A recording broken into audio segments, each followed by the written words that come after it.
Então, vamos lá. Então, bom dia a todos, obrigada aí pela presença e também ao Fórum pelo convite. Nós somos do Grupo Temático da Alimentação Saudável, é inevitável a gente não falar sobre esse tema em termos de pandemia.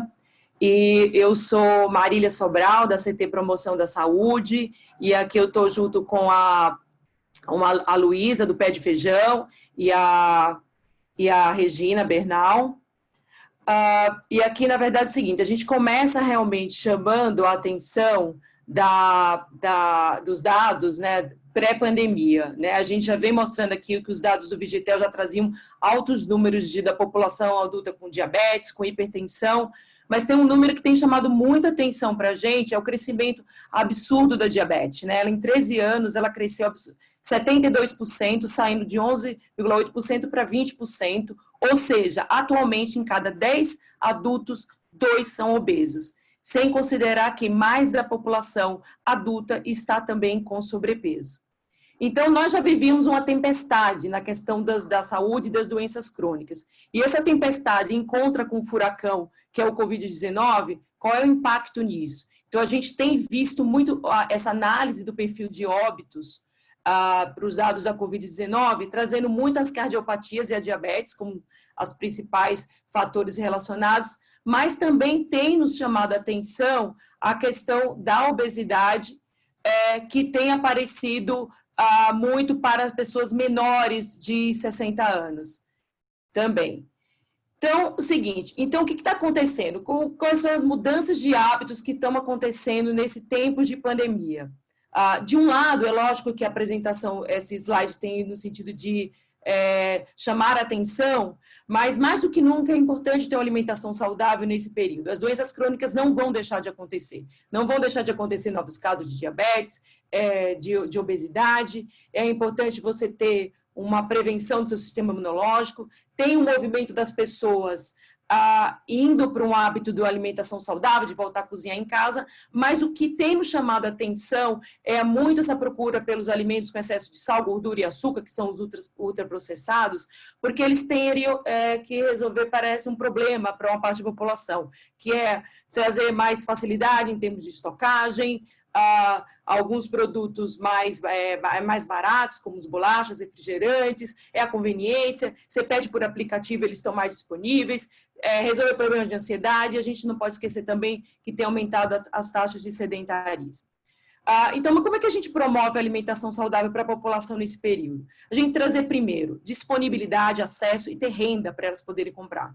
Ações mais efetivas são aquelas que integram a produção e o consumo dos alimentos, para a gente não ir nessa direção de ter esse falso dilema que a gente tem que fazer uma escolha entre economia e saúde.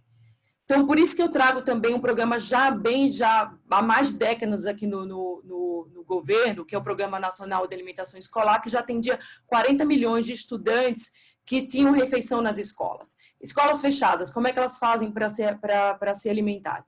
Então, teve uma alteração na lei que permite que o recurso do PENAI possa vir diretamente para a escola, possa ser dado para os pais, para que eles possam realmente poder fazer a compra desses alimentos. E o PENAI também, nessa alteração de lei, ela chama atenção que para dar um foco na compra da agricultura familiar. Só que é um recurso do governo federal administrado por quem? Por estados e municípios, que cada um vai ter realmente a sua forma de administrar.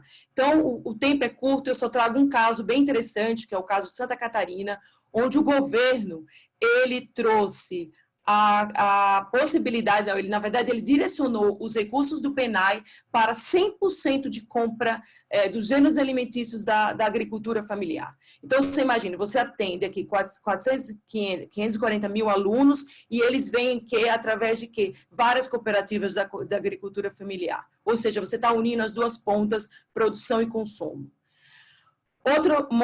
Outra coisa que a gente poderia usar são medidas fiscais. Então, existem cidades no mundo que já têm um tributo específico para produtos não saudáveis, é o caso de Seattle, que tem um imposto para bebidas adoçadas. E com a arrecadação desse imposto, ele pode usar para quê? Ele está ajudando 6 mil famílias, dando $800 para cada uma, para realmente com os dinheiros desses impostos.